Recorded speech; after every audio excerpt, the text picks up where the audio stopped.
BNP এবার ক্ষমতায় এসেছে অনেকটাই ভারত এবং আমেরিকার সাথে কিছুটা, আমি যদি বলি কিছুটা সমঝোতার ভিত্তিতে, বিশেষ করে আমেরিকার সাথে সমঝোতার ভিত্তিতে এবং ভারতের, এবং সেইটার লক্ষণ আমরা দেখতে পাই বিএনপির মন্ত্রিসভায় নিয়োগ, বিএনপির কূটনীতি ইত্যাদির মাধ্যমে।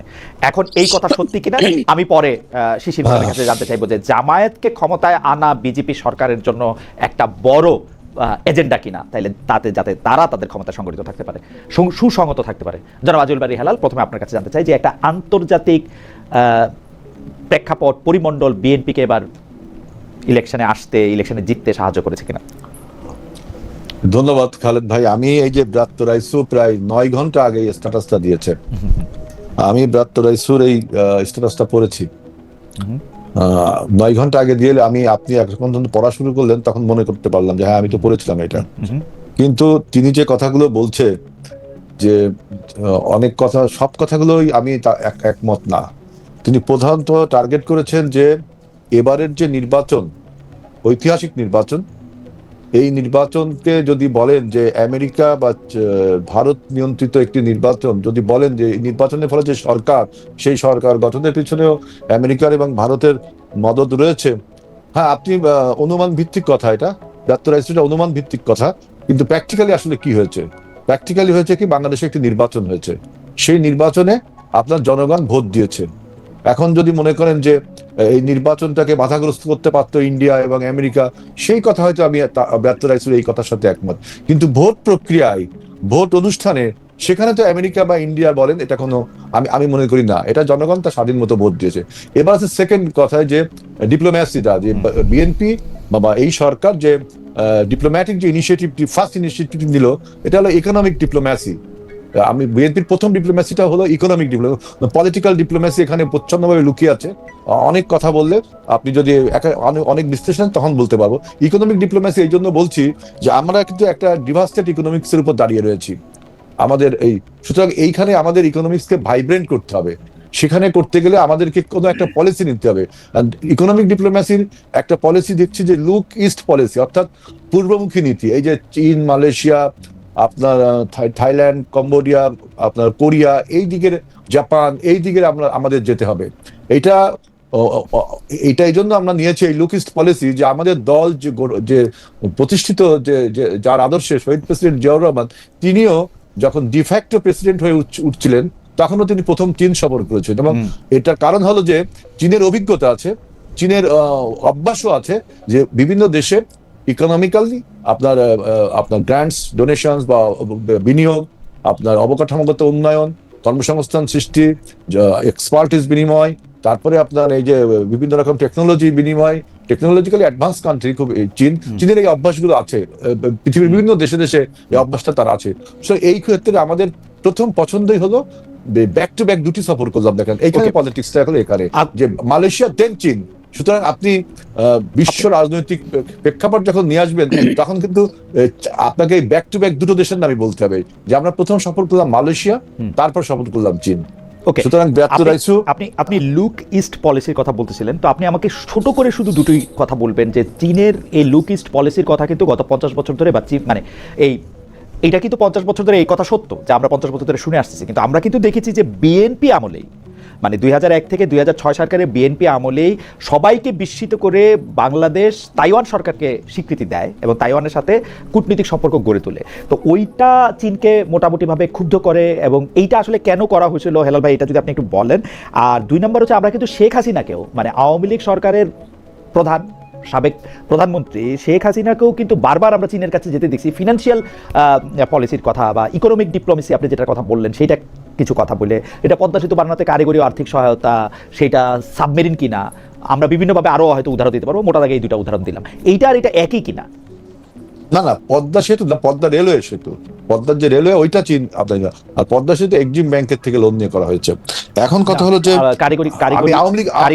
কারিগরি সাপোর্টটা পুরোপুরি চীনও দিছে, এটা আপনি রেল সেতু বলে তো আলাদা করতে পারবেন না। আমি বলছি যে বিএনপির চীনের সাথে আপনার ফ্রেন্ডশিপ এটা তো আপনার প্রেসিডেন্ট জিয়াউর রহমান থেকে শুরু হয়েছে। আপনি 2001 সালে যে চায়নাকে এখানে ডিপ্লোম্যাট আপনার কূটনীতিক অফিস খুলতে দেওয়া, এটার জন্য আপনি বলছেন যে তখন হয়তো চীনের সম্পর্ক খারাপ ছিল। বিষয়টা কিন্তু এখানে ওরকম না। আজকের বাস্তবতায় এখন বাংলাদেশের সামনে প্রধান সমস্যাটা ইকোনমিক্সটা দেখেন। 30 লক্ষ কোটি টাকা আপনি ঋণের ফাঁদে পড়েছেন, একটা ডেপ্ট ট্র্যাপে পড়ে এখন আপনাকে প্রায় 9 লক্ষ কোটি 86,000 টাকার বাজেট দিতে হচ্ছে। আপনার কর্মসংস্থানের দরকার, আপনার বিনিয়োগের দরকার, আপনার ওকে, মানে এই ব্যাপারগুলি আমরা আওয়ামী লীগ আমলেও শুনেছি, এবং আপনি জানেন যে প্রধানমন্ত্রী হিসেবে শেখ হাসিনা চীনই সর্বশেষ সফর করেছিলেন। তাহলে কি তারেক সাহেব শুরু করতেছেন যেখানে শেখ হাসিনা শেষ হয়েছিল সেই একই জায়গা থেকে কিনা? আমার প্রশ্নটার মূল শেখ হাসিনা শেষ হইলো ওইটা যদি বলতে চান, শেখ হাসিনা চীন সফর শেষ হয়েছিল কিন্তু খালি হাতে, বন্ধুত্ব মানে আপনি ক্ষমতায় থাকবার জন্য। এখানে অনেক বড় আলোচনা হতে পারে, কিন্তু আমরা ওই ইতিহাসটাকে না টেনে আমি বলছি আমাদের সরকারের সামনের চ্যালেঞ্জটাকে মেটালাইজ করবার জন্য আমাদের কোন দেশটি বেছে নেওয়া উচিত ছিল। আমাদের অনেক দেশ সেটি আমরা দেখতে পাচ্ছি, কিন্তু আমরা যেটি দেখতে পাচ্ছি যে চাইনিজ সিস্টেমে চাইনিজ প্রেসিডেন্টের কাছে আসলে একক অনেক ক্ষমতা। আমরা কি তারেক সাহেবের সঙ্গে প্রেসিডেন্ট শি জিনপিং এর কোনো বৈঠক দেখব? আসলে শি জিনপিং এর বৈঠক না হলে বাকিটা না, শি জিনপিং বৈঠক হবে। আপনি আজকে তো আপনার ইনভেস্টমেন্ট ফোরামে বক্তৃতা দিলেন। জি জি, হাইল্যান্ড শট থেকে তুমি আসছেন, ওখান থেকে হাইল্যান্ড থেকে বেজিং এখন এটা কি তার মানে শি জিনপিং এর সাথে দেখা হওয়ার কথা আছে না ফটো সেশন? ফটো সেশন হবে কেন? আপনার নিশ্চয় আমি শি জিনপিং এর সাথে তার বৈঠক আছে কিনা এটা আমার ঠিক মতো আমি মনে আসছে। তবে সেখানে তিনি যে শি জিনপিং এর আমন্ত্রণে গিয়েছেন এবং আমাদের এখানে অনেকগুলো সমঝোতা স্মারক অনেক কিছু হয়েছে। সবচেয়ে বড় জিনিস হলো যে ওখানে ইনভেস্টররা, এখানে যে আপনার সম্মেলনটা হয়েছে ইনভেস্টমেন্ট সম্মেলন এবং দাভোসে সামার সামিট হবে সেটা নিয়ে আলোচনা হয়েছে। সেই ইনভেস্টরদের বাংলাদেশ সম্মান আমি হেলবে আপনার কাছে আবার আসবো এই পর্বে, আপনার কাছে আবার এই প্রশ্নটাও করবো যে এইটা আপনার জানা আছে কিনা যে আমেরিকার সাথে যে বাণিজ্য চুক্তিটা করা হয়েছে তার মধ্যে আমেরিকা যেগুলি শর্ত দিয়েছে সেই শর্তগুলির এক ধরনের ইন্টারপ্রিটেশন এরকম যে আমরা চীনের কাছে কোনো কিছু কিনবো কি কিনবো না সেটা আসলে মার্কিন যুক্তরাষ্ট্রকে জানতে হবে, এবং কোনো পণ্য আমরা আসলে চীন থেকে কিনবো না, সেগুলি মার্কিন যুক্তরাষ্ট্র থেকে কিনবো। অস্ত্র এবং সামরিক ব্যাপারে এগুলি পুরোপুরি বলা যায়। চীন ব্যাপারটা আসলে কিভাবে দেখছে সেটা আমরা একটু আপনার কাছ থেকে শুনবো। আমরা একটু জনাব শিশিমণি আপনার কাছে যাই। জনাব শিশিমণি, একটা ফেসবুকে সেটা জনাব আত্মরায় নিয়ে আমরা কথা বলছিলাম, সেটার ক্ষেত্রে বলা হইতেছে যে বিজেপির বাংলাদেশের মূল লক্ষ্য হচ্ছে জামাতকে ক্ষমতায় বসানো। এইটা বলা হইতেছে হচ্ছে এই কারণে, কারণ যত বেশি বিজেপির মতো সরকার ক্ষমতায় থাকতে চাইবে তত বেশি একটা ইন্ডিয়া বিরোধী সরকারকে তাকে এখানে দরকার হবে। এইটা হচ্ছে তার এটা মূল প্রতিবন্ধ, এবং সেইটার মধ্যে সেটা হলো ভারতের ভোটের হিসাবটা তিনি বলতেছেন আপনাকে আবার একটু মনে হতে, বিজেপি ইন্ডিয়া ক্ষমতা থাকতে পারবে কিনা তার নির্ভর করে বাংলাদেশে কারা ক্ষমতা এলো তার উপরে। এই আপনি কি এইটা এরকমই মনে করেন যে আসলে বিজেপিকে ক্ষমতায় আসার জন্যই বাংলাদেশে বিজেপির মতোই একটা দল, যেটাকে আসলে উনি জামাতে ইসলামী মনে করতেছেন, ওইটা আসা জরুরি? এবং আপনি বিজেপি এবং জামাতে ইসলামের মধ্যে মিল দেখেন কিনা? আমি তো মনে করি উনি অ্যাটেনশন সিক করার জন্য এই সমস্ত মন্তব্য করেছেন। ওকে, অনেক সময় অনেকে আলোচনায় থাকতে চান, আলোচনায় থাকতে গিয়ে ফিকটিশিয়াস কিছু ইস্যু রেজ করেন যেন আশেপাশের লোকেরা ওনাকে নিয়ে আলোচনা করে, এটাও এক ধরনের স্যাটিসফ্যাকশন। আচ্ছা, বলে আমি মনে করি ওনার যে এই ideas and thoughts, it is neither supported by reason nor supported by statistics. কোনো কিছু দ্বারাই এটা সাপোর্টেড না। উনি আলোচনা করেছেন, রেজ করেছেন, আমরা আলোচনা করছি, এটাই ওনার স্যাটিসফ্যাকশন। না, কিন্তু আপনি একটু ব্যাকগ্রাউন্ডটা বলবেন। আচ্ছা, আপনি যদি উনার মন্তব্য আপনি সাইড করেও রাখেন, এইটা কি যে বাংলাদেশে যত বেশি ভারতকে গালাগালি করা হচ্ছে, যত বেশি ভারতের সাথে একটা শত্রুতা, মানে ভারত আমাদের বন্ধু, আমাদের খুব আপনজন, আমি কথা বলতেছি না, কিন্তু ভারতের সাথে একটা শত্রুতাপূর্ণ অবস্থা বিজেপির জন্য অনুকূল, বিজেপির ক্ষমতা আসার জন্য বা বিজেপির জন্য ভালো, এটার প্রমাণ আমরা পশ্চিমবঙ্গে দেখছি। এটা প্রমাণ আমরা নরেন্দ্র মোদীকে তৃতীয়বার নির্বাচিত হওয়ার সময় উনি যে ফ্যাক্টরগুলি ব্যবহার করতেছেন জনাব মোদী, তা আমরা দেখতে পাচ্ছি। এটা আপনি যদি একটু বলেন। আমার বিবেচনায় ভারতে বিজেপি সরকারের দীর্ঘদিন ক্ষমতায় থাকার পিছনে মূল যদি কাউকে দায়িত্ব দিতে হয় সেটা দিতে হবে ভারতের বর্তমান বিরোধী দলকে। আমি দেখি জনাব রাহুল গান্ধীর নেতৃত্বে যে বিরোধী জোট বা বিরোধী যে রাজনৈতিক দল, তাদের পারফরমেন্স ভেরি উইক বিজেপি সরকারের তুলনায়। সারা ভারতবর্ষ জুড়ে যে ধরনের কর্মকাণ্ড পরিচালনা করার কথা, যে ট্রাস্ট এবং confidence within the people's mind develop করার কথা, আমি দেখতে পাচ্ছি বিভিন্ন ন্যাশনাল ইন্টারন্যাশনাল মিডিয়া, ভারতীয় মিডিয়াতে জনাব রাহুল গান্ধী এখনো এই ধরনের অ্যাকসেপ্টেবল কোনো লিডারশিপ দিতে পারেন নাই। ফলে আমি এই বাইরের ষড়যন্ত্র তথ্যের চাইতেও ইন্টারনাল অপোজিশনের ইনক্যাপাসিটিকেই বেশি দায়িত্ব দেওয়ার জন্য আমি এটাকে যৌক্তিক মনে করি। আর বাংলাদেশে কে ক্ষমতায় থাকলো কে ক্ষমতায় থাকলো না, 5ই আগস্টে কি হয়েছে মহিউদ্দিন ভাই? 5ই আগস্টে ভারতীয় সরকারের সকল ইচ্ছার বিরুদ্ধে গিয়ে এই দেশের মানুষ রিভল্ট করেছে। কিন্তু এইখানেও ভারতীয় সরকার- আমার কাছে এখানে একটা প্রশ্ন আছে মিস্টার মনির, আপনি হয়তো খেয়াল করেছেন যে ভারত এই 15 বছর যখন আওয়ামী লীগ সরকার ক্ষমতা ছিল তারা প্রায় প্রতিটা বিষয়ে কথা বলেছে, কিন্তু জুলাই এবং আগস্টের ব্যাপারে তারা অসম্ভব নীরব একটা ভূমিকা নিয়েছে। তারা এটার ক্ষেত্রে আসলে শেখ হাসিনার সাপোর্টে আইসা দাঁড়ায় নাই, বড় কোনো বিবৃতিতে নেই, কিছুই করে নাই। আসলে মিডিয়া আলাদা কথা, সরকারিভাবে আমার নজরে পড়ে না যে ভারত প্রতিবার যেমন শেখ হাসিনাকে সাপোর্ট করে, বলে এটা আমাদেরও প্রবলেম, এবার তারা এটা বলছে এটা বাংলাদেশের প্রবলেম। এটা কি কোনো কিছু বোঝা যায়?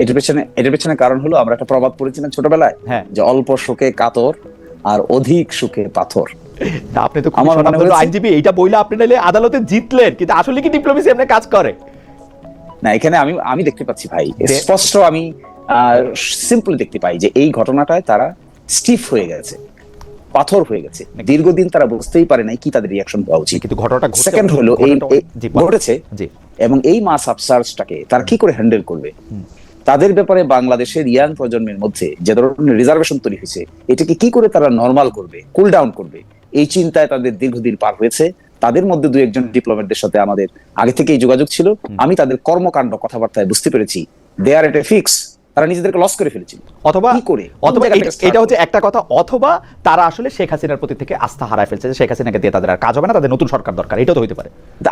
আবার তো ঠিকই শেখ হাসিনাকে নিজের বাড়িতে রাখিছে। না, নিজের বাড়িতে রাখে নাই, শেখ হাসিনা কিন্তু বন্দী। শেখ হাসিনা কোনো তার মুভমেন্ট নাই, কিছু নাই, সামনে আসতে পারে না, ভিডিও নাই, ছবি নাই, কিছু নাই, সংবাদ সম্মেলন নাই, কিছু নাই, তাকে তো কিছু করতে দেওয়া হচ্ছে না।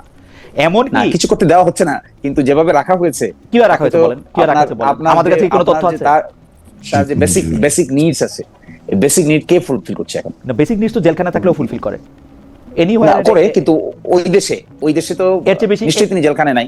না, আপনি কিভাবে জানেন জেলখানা নাই? আমরা তো তাকে কোনোদিন প্রকাশ্যে আইসা একটা সংবাদ সম্মেলন করতে দেখলাম না।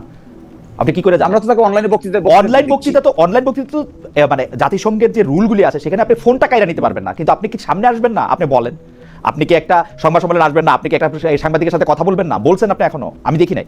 হাউএভার আমি একটু প্রশ্নটার আগায়, আপনি কি মনে করেন যে জামায়াতে ইসলামী এবং বিজেপি তারা একই ধরনের রাজনৈতিক দল, একই ধরনের উপজীব্য ব্যবহার করে তারা মানুষের ভোট বা আস্থা পাওয়ার জন্য? মনে হয় না, আমি তো এটা দেখছি না। আমি তো মনে করি জামাত ইসলামী তার কর্মে কাণ্ডে এজেন্ডায়, বিশেষ করে লাস্ট ইলেকশনে যে ধরনের কর্মকাণ্ড নিয়ে মানুষের সামনে হাজির হতে চেয়েছে, it was very inclusive, it was very innovative and it was very attractive. এবং অ্যাকর্ডিংলি জামাত ইসলামীর যে জাম্পিংটা দেখবেন, ভোটার রেশিওর জাম্পিং এর মধ্যে জামাতের এই সমস্ত পলিসির সঙ্গে বাংলাদেশের ইয়াং প্রজন্মের বড় একটা অংশ রেসপন্ড করেছে। আর না হলে 5-7%, 10% ভোট থেকে এটা 40% ভোটে রূপান্তরিত হলো কি করে, কিভাবে সম্ভব? ফলে এই যে নিউ কনটেক্সটটা ডেভেলপ করেছে জামাত ইসলামী, এই নিউ কনটেক্সটের সঙ্গে নিজেকে খাপ খেয়ে একটা মডার্ন অ্যাডজাস্টমেন্টের মধ্য দিয়ে নিজেকে উপস্থাপন করার চেষ্টা করছে। এটি বাংলাদেশের সংস্কৃতি, বাংলাদেশের ইতিহাস, বাংলাদেশের পলিটিক্স, বাংলাদেশের মানুষের চিন্তা চেতনাকে প্রাধান্য দিয়েই করা। এবং সিমিলার ফ্যাশন যদি বিজেপি সেখানে করে থাকে, তাহলে this is their context, this is their design. কিন্তু আমাদের কনটেক্সট এবং design is separate. Barrister Shishimoni, আপনি এখন যে দুটা লাইন বললেন যে জামাত সম্পর্কে, এই দুটা লাইন কি আপনার লাইন নাকি জামায়াত ইসলামের লাইন? যে আপনি এটা আমাদের লাইন, আপনারই লাইন না জামাতের লাইন? আমাদের লাইন, জামাত ইসলামের লাইন, জামাত ইসলামের লাইন। ওকে, আমি আবার আসবো আপনার কাছে। আমি একটু বলি, আমি একটু বলি ভাই।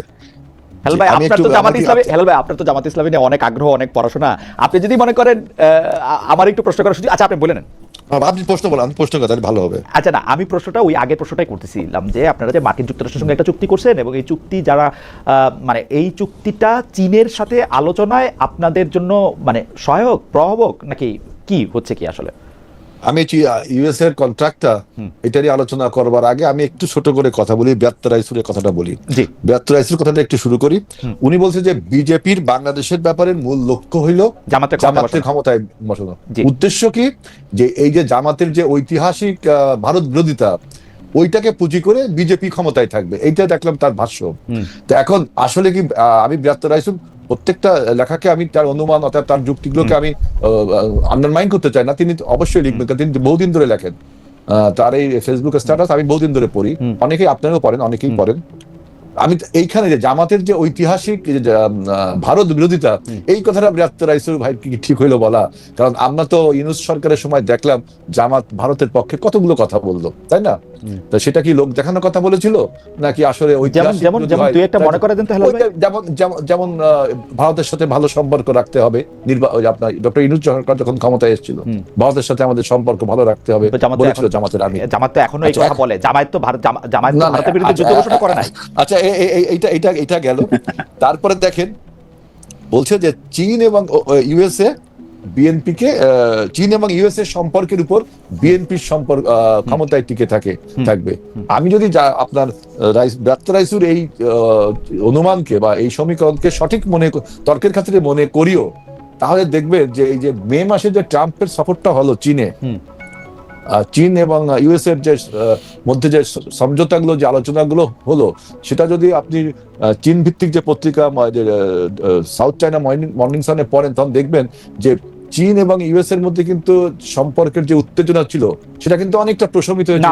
আমার মনে হয় আমি আপনার সাথে এখানে বিনয়ের সাথে দ্বিমত পোষণ করি। চীন এবং আমেরিকান সফর, মার্কিন যুক্তরাষ্ট্রের প্রেসিডেন্টের চীন সফরকে বলা হচ্ছে ইতিহাসের সবচেয়ে নিষ্ফলা সফর কোনো মার্কিন প্রেসিডেন্টের। উনি শূন্য হাতে ফিরে আসছেন। উনাকে যে উপহারগুলি দেওয়া হয়েছিল সেগুলি পর্যন্ত তিনি প্লেনে তোলেন নাই।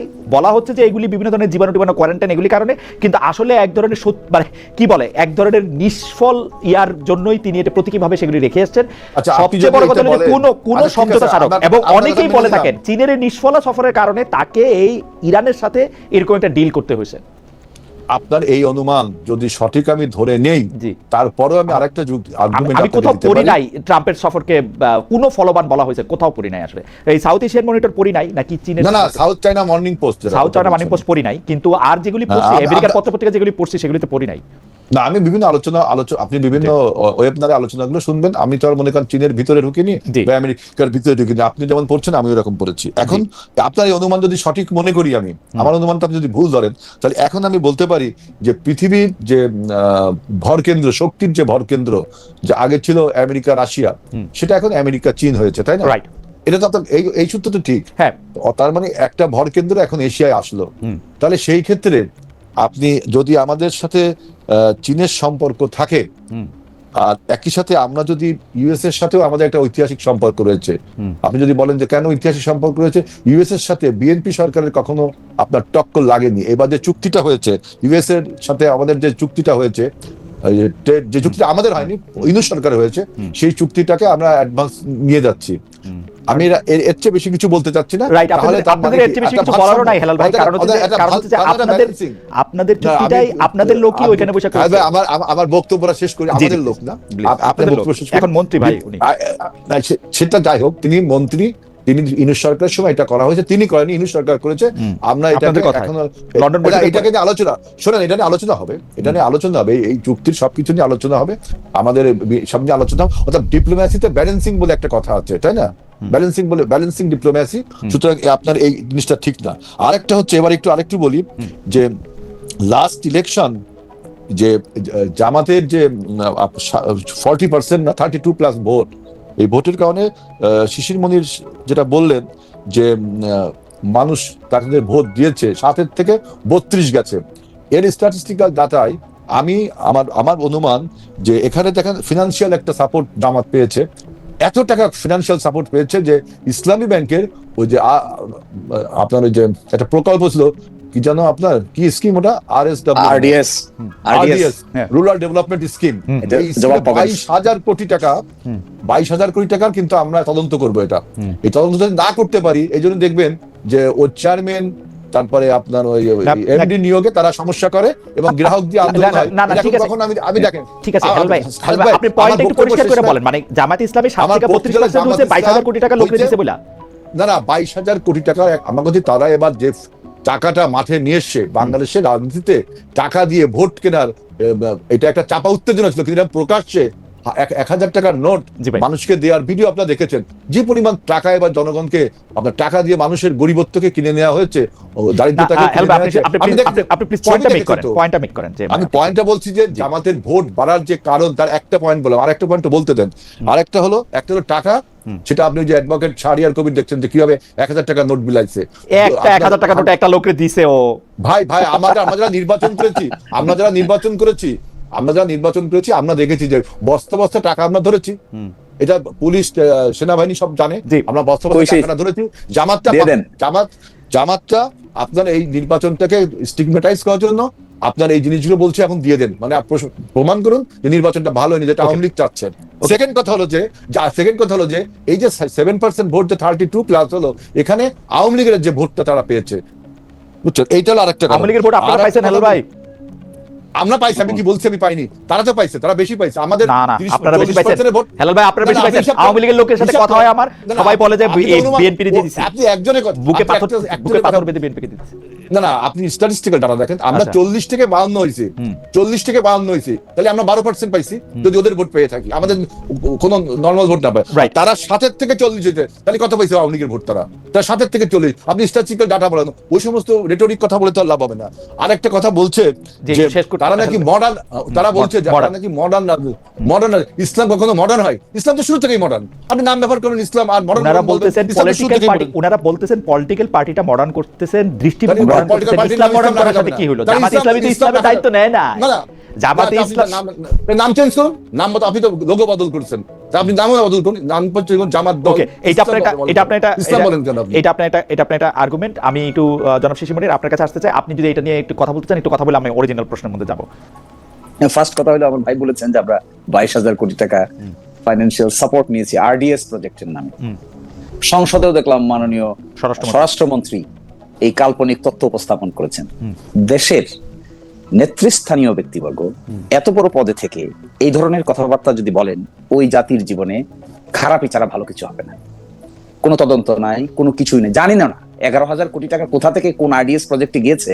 আপনি ব্যাংকের অডিট রিপোর্ট নেন, ব্যাংকের অডিট রিপোর্ট, আপনি 22,000 তো মোটেও সঠিক না। আপনি যা কথা বলছেন এটা আরো 5 বছর আগের কথা। 5 বছর আগে ইসলামী ব্যাংকের কি ক্যাপাসিটি ছিল? 2017 সালে ইসলামী ব্যাংকে দখল করে নিয়ে গেছে আসালাম। সেই আসালামকে তো আপনারা এখন ফেরানোর চেষ্টা করছেন, আইন সংশোধন করছেন, তার সহযোগী এখানে নিয়ে আসার চেষ্টা করছেন। পুরো ব্যাংকের 82% শেয়ারকে নিয়ে যাওয়ার চেষ্টা করছেন। আমাকে জিনিসটা একটু বুঝতে দেন। এই কথা কি ঠিক যে ইসলামী ব্যাংকে যারা কাজ করত তারা আসলে এক ধরনের পরীক্ষিত জামায়াত বা শিবিরের লোক? এই কথা কি ঠিক? এই আরডিএস প্রোগ্রামটাতে যারা সুবিধা পেয়েছে তারা জামায়াত ইসলামী বা শিবিরের লোক, বা জামায়াত ইসলামী বা শিবিরের দাওয়াতে তারা এই সুবিধাটা পেয়েছে? এই কথা কি ঠিক? মানে 22,000 কোটি টাকা, 11,000 কোটি টাকা, 10,000 কোটি টাকা, 7,000 কোটি টাকা, আপনি টাকার অঙ্কটা 17, 18, 19, 20, আপনি এই প্রোগ্রামটার কথা বলেন, এবং যারা এটা লক্ষ্য উদ্দেশ্য ছিল তারা এটা সুবিধা পেয়েছে কিনা সেটার কথা বলেন, এবং ইসলামী ব্যাংকে যারা কাজ করছেন তারা জামাত ইসলামী এবং শিবিরের লোক কিনা সেটা একটু বলেন। আমরা বাকিটা দর্শকরা যা বোঝার বুঝে নিক, বুঝে নেব। ফার্স্ট কথা হলো ইসলামী ব্যাংকটাকে নিয়ে এই দেশে যা হয়েছে এটি সাংঘাতিক ধরনের আপত্তিজনক কাজ হয়েছে, যার অরিজিনেট করেছিল তৎকালীন সরকার। জোর করে, জবরদস্তি করে এসালমের নামে 81.92% শেয়ার, যা হাইকোর্টের আদেশে এখন স্থগিত হয়ে আছে, এই পরিমাণ শেয়ার 24টা নামে বেনামে কোম্পানি তৈরি করে তারা এই শেয়ারগুলো মার্কেট ব্লক করে ইসলামী ব্যাংকের টাকা দিয়ে ইসলামী ব্যাংকের শেয়ার কিনে নিয়ে ডাইরেক্টর হয়েছেন। BFIU, Bangladesh financial intelligence unit, একটা রিপোর্ট দায়ের করেছে হাইকোর্ট বিভাগে। এই রিপোর্টে তারা উল্লেখ করেছে এই 24টা কোম্পানির ভিতরে 22টার তারা ট্রেস করতে পেরেছে, 2টা হলো বিদেশি কোম্পানি যার কোনো ট্রেস করতে পারে নাই। এখানে তারা দেখিয়েছে এমনও লোক এই কোম্পানির এমডি এবং চেয়ারম্যান যারা হলেন বিল্ডিং এর দারোয়ান এবং বিল্ডিং এর সিকিউরিটি গার্ড, তারা জানেও না এই কোম্পানির যে তারা কোনোদিন চেয়ারম্যান হয়েছে, কিভাবে চেয়ারম্যান হয়েছে। অথচ দেখা গেছে কোম্পানি ইনকর্পোরেশনের পরে 3 দিনের মাথায় 750 কোটি টাকা ওই কোম্পানির অ্যাকাউন্টে ঢুকেছে ইসলামী ব্যাংক থেকে। এই যে কুকাম করা হয়েছে, এই যে একটা ফাইন্যান্সিয়াল ব্যবস্থাকে ধ্বংস করে ফেলা হয়েছে, এই কথা তো সঠিক যে ইসলামপন্থী লোকেরা অ্যাবসলিউটলি সঠিক। এস আলমের 24টা কোম্পানি যেটা বেনামে, আপনি খুব সুন্দর করে অল্প কথা বলছেন, এই প্রত্যেকটা জিনিস আমিও, আপনি যেরকম দলিল দেখে বলতেছেন আমিও মোটামুটি একই রকম দলিল দেখছি। আমার পড়া আপনার মতো তো শার্প না। প্রথমে বলতে হবে ইসলামী ব্যাংকের মালিক কি জামাত ইসলাম, এটাকে না, কিন্তু আমার প্রশ্ন হেলাল ভাই, আমি প্রশ্নটা করি, আপনি আমাকে প্রশ্ন করার টাইম না, এখন তো আমার আর মহিউদ্দিন ভাই আলাপ করা। হ্যাঁ, জি জি জি, বেশি মনির, আপনি যদি একটু বলতেন যে জামায়াতে ইসলামীর এই আরডিএস প্রজেক্টটার লক্ষ্য বা যারা ক্লায়েন্ট, যারা ওই পাশে আছেন, তারা আসলে জামায়াতের রাজনীতি, ভোট, জামায়াতের দলগত সুবিধা তার সাথে সম্পর্কিত কিনা, জামায়াত ইসলামীতে যারা চাকরি করছেন তারা জামাত শিবিরের লোক কিনা? আমি আপনাকে সুনির্দিষ্টভাবে আনসার দিব ভাই। এটা হলো আরডিএস রুরাল ডেভেলপমেন্ট স্কিম।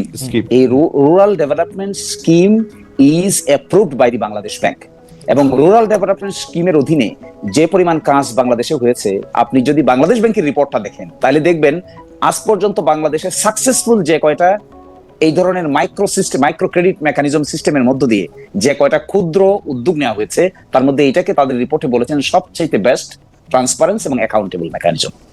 এখানে যদি কে জামাত করে, কে বিএনপি করে, কে কোন গ্রামে বাড়ি, কার বাবায় কি করে, তার দাদায় কি করে, এটা তো মোটেও এখানে ইম্পর্টেন্ট ইস্যু না। ইম্পর্টেন্ট ইস্যু হলো বাংলাদেশের মানুষ ইররেসপেক্টিভ আনইম্পর্টেন্ট ইস্যুটা একটু বলেন, এটা আরডিএসটা জামায়াতে ইসলামীর লোকজনকে উদ্দেশ্য করে করছে কিনা? আর আপনি বাংলাদেশ ব্যাংকের রিপোর্টের কথা বললেন তো, বাংলাদেশ ব্যাংকের রিপোর্ট কিন্তু ডিপেন্ড করে ভাই, এটা আপনি আমার চেয়ে অনেক ভালো জানেন। আমি ব্যাংক হয়ে আমি লোন দিছি, আমি যদি ক্রেডিট নিয়ে অভিযোগ না করি, বাংলাদেশ ব্যাংক তো সেটা ক্রেডিট রেটিং এ আগেই রাখবে।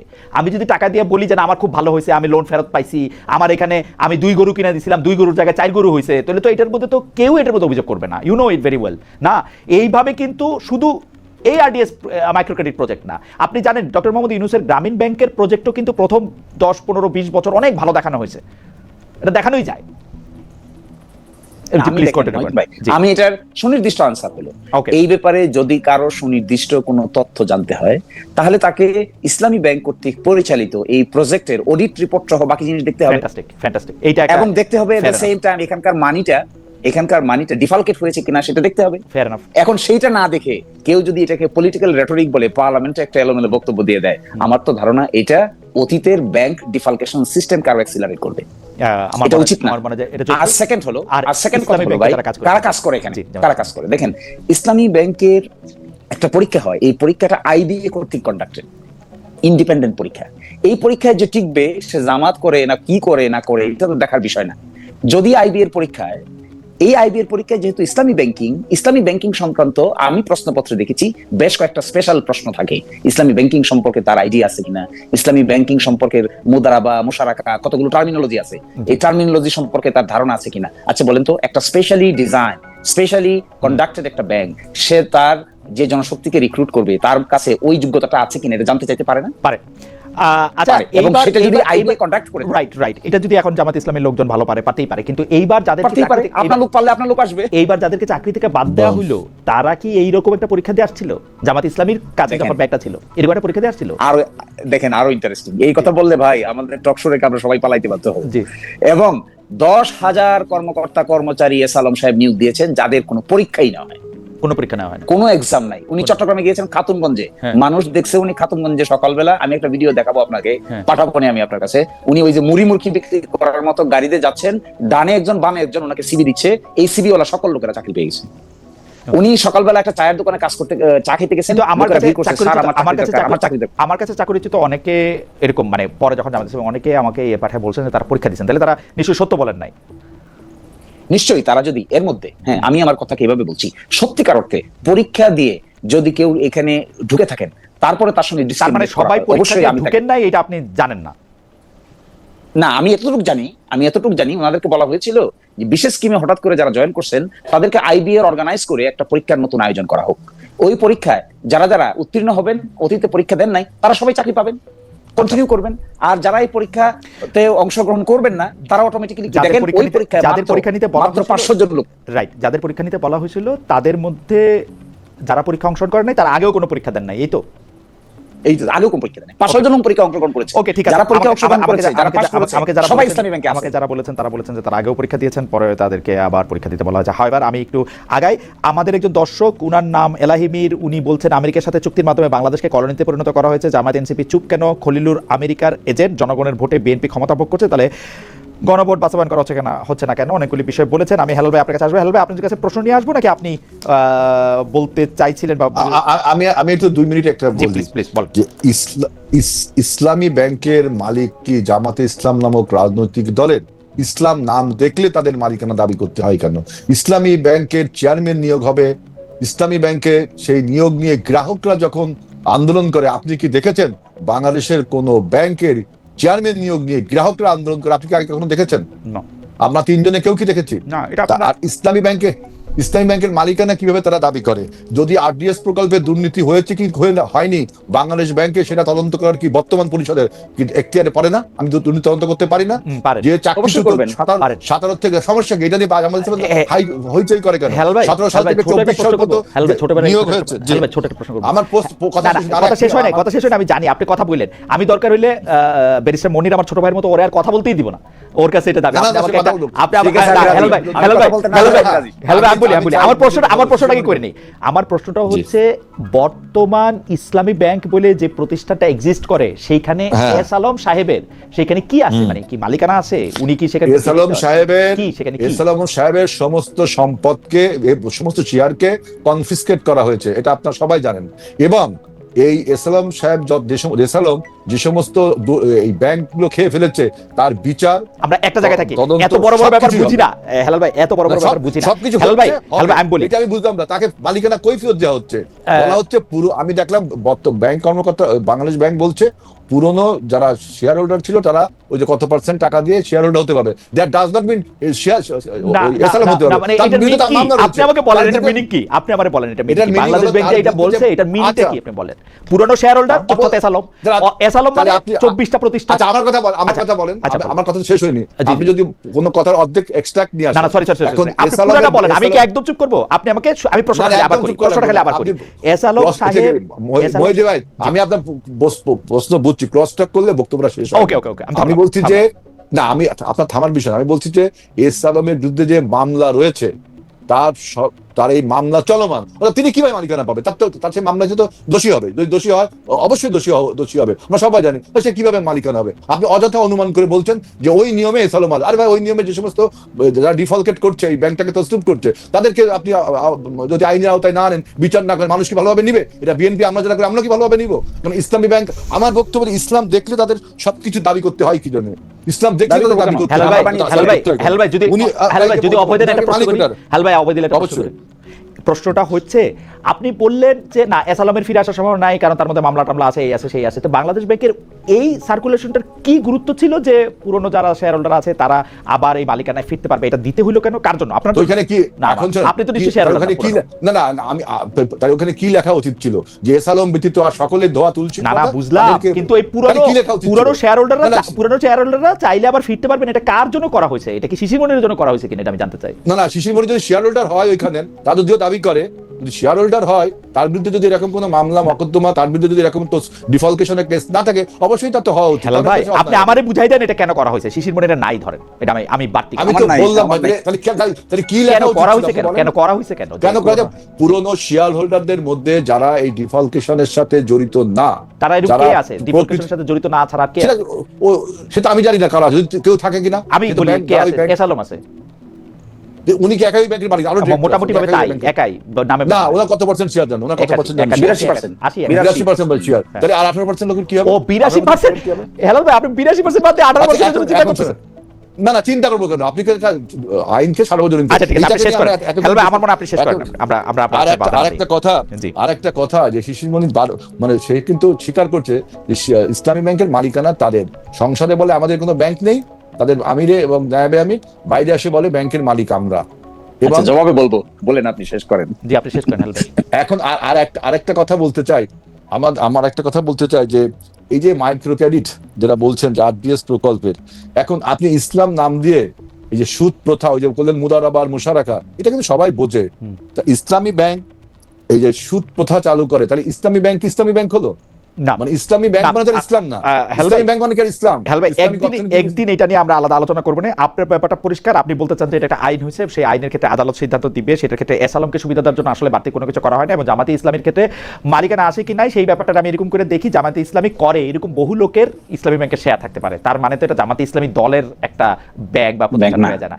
যেমন হেলাল ভাই, আপনি বিএনপি করেন, ধরেন আপনার একটা লঞ্চ আছে, এটা কি বিএনপির লঞ্চ হবে?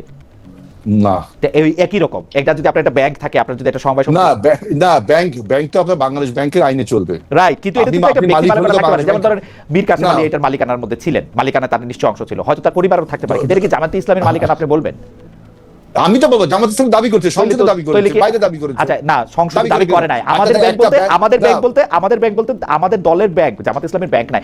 যেমন আমি হেলাল ভাই, আমি আপনাকে কথা বলি, দলের ব্যাংক হয়, এটা কি হেলাল ভাই দলের ব্যাংক বলতে পারে? হেলাল ভাই, আমি একটা কথা বলি, ওই যে বাংলা মোটরের যে এইচএসবিসি ব্যাংকটা, এইটার যে বিল্ডিংটা, সেইটা কি বিএনপির বিল্ডিং? মিন্টু ভাইয়ের বিল্ডিং না, মিন্টু ভাইয়ের বিল্ডিং না? না, বিএনপির বিল্ডিং হবে কেন? তাহলে এখন ওই বিল্ডিং এর কোনো মামলা সংক্রান্ত বিষয়ে যদি বিএনপি অন্যায় অবৈধভাবে কোনো কথা বলে, ঠিক একইভাবে আপনার ইসলামী ব্যাংকের এমডি চেয়ারম্যান নিয়োগের ব্যাপারে তাদের কর্মকর্তা 17 সাল থেকে 24 সাল পর্যন্ত তারা ছাঁটাই বা নিয়োগ হয়েছে, এইসব নিয়ে বাংলাদেশ ব্যাংক যখন তদন্ত করে তখন তারা রাজপথে মিছিল করে। তার মানে কি, যে ফিনান্সিয়াল প্রতিষ্ঠানগুলো যে তাদেরকে বিভিন্নভাবে তারা যে আপনার এখানে ইল মোটিভেট নিয়ে অনেক কাজ করছে, আমার মনে হয় হেলবে, আমি আপনার একটা ছোট মুখে বড় কথা বলে রাখি, ইসলামী ব্যাংকে যা হয়েছে আমার মনে হয় বিএনপিরও মিছিল করা উচিত, যে বিএনপি এই যে অন্যায় হইতেছে সেই অন্যায়ের বিরুদ্ধে বিএনপিরও মিছিল করতে। এখন বিএনপি সরকারে আছে, হয়তো আপনারা করবেন না, কিন্তু আওয়ামী লীগ থাকলে এটা নিশ্চয়ই আপনারাও করতেন।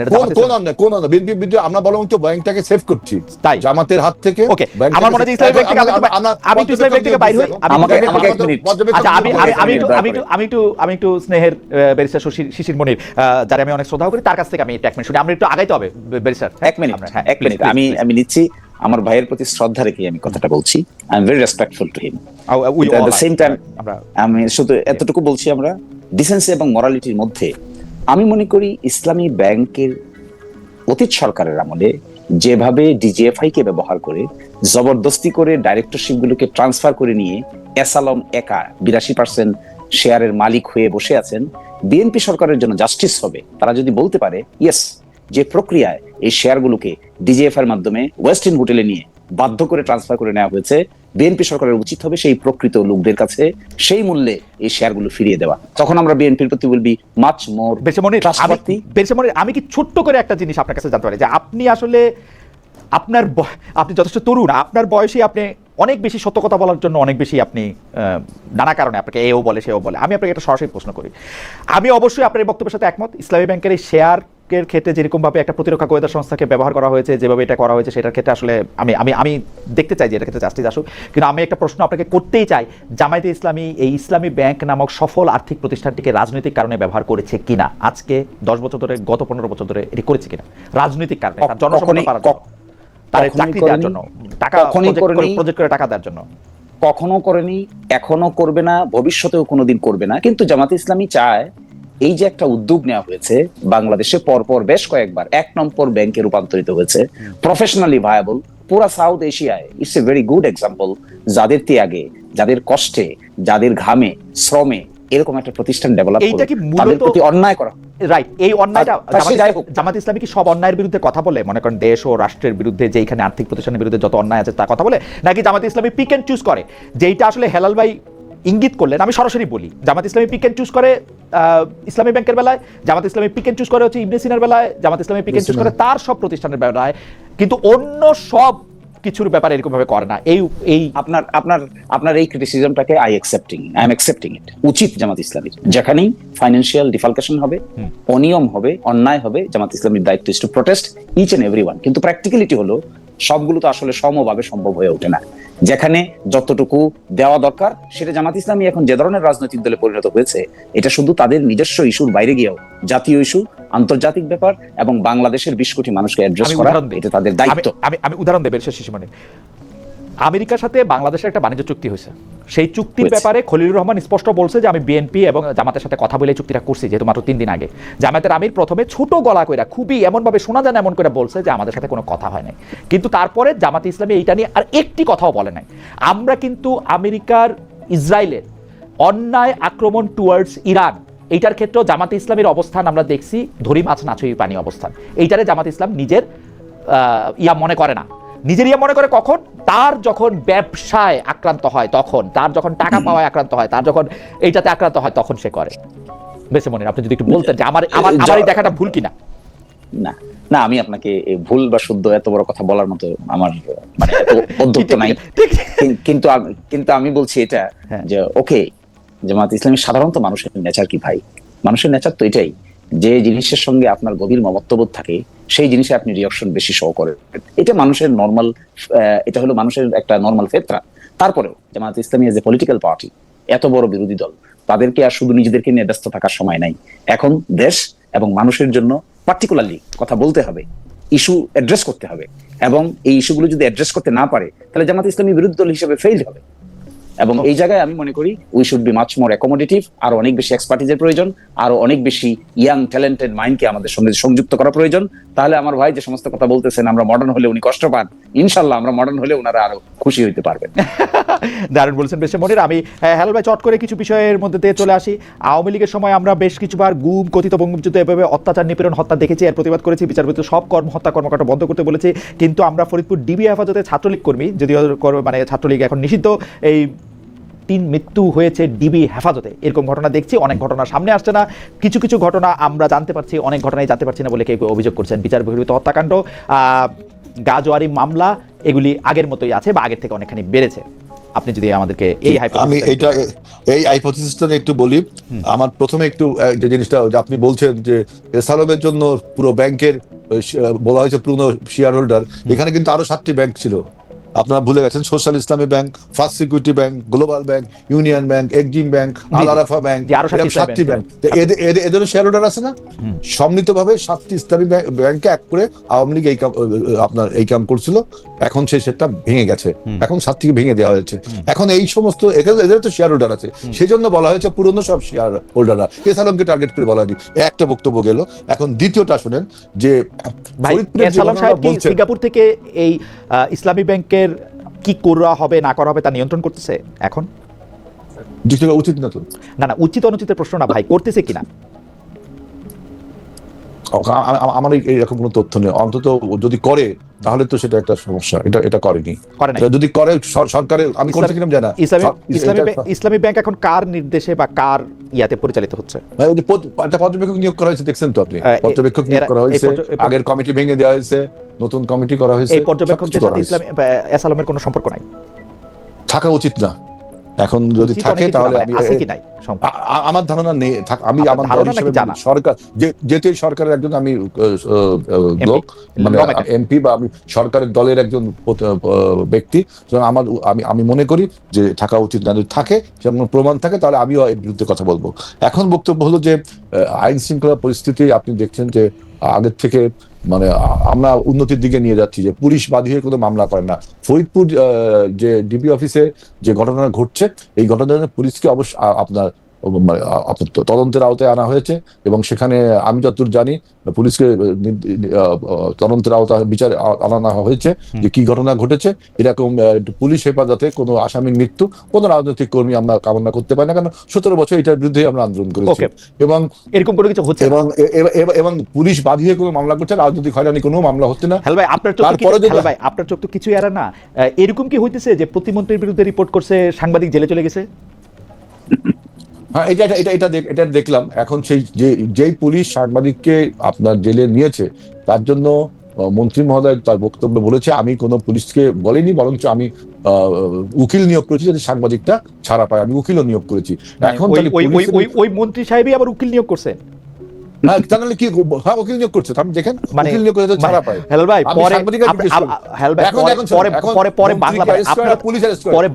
আমার কথা শেষ, আপনি তো কথা শেষ করে দিচ্ছেন। এখন যেই পুলিশ অ্যারেস্ট করেছে সেই পুলিশকে অবশ্যই আপনার আইন আওতায় আনা উচিত, অবশ্যই তার জবাব দিতে থাকা উচিত। কেন আপনি অ্যারেস্ট করবেন? আমি তো সেটাই বলছি। আমি বলছি মন্ত্রী মহোদয় তিনি আবার জানে এরকম প্রশ্ন উঠবে, একজন পলিটিশিয়ানের এই ফোরকাস্টিং পাওয়ারটা থাকে। তিনি তখন অবশ্যই তিনি তখন দেখছে যে এই লোকটাকে গ্রেফতার করছে, এরকম আমাদের প্রচুর মন্ত্রীরা করেছে, প্রচুর এমপিরা করেছে। এটা সর্প হয়ে দর্শন করে ওঝা হয়ে ঝাড়া না তো।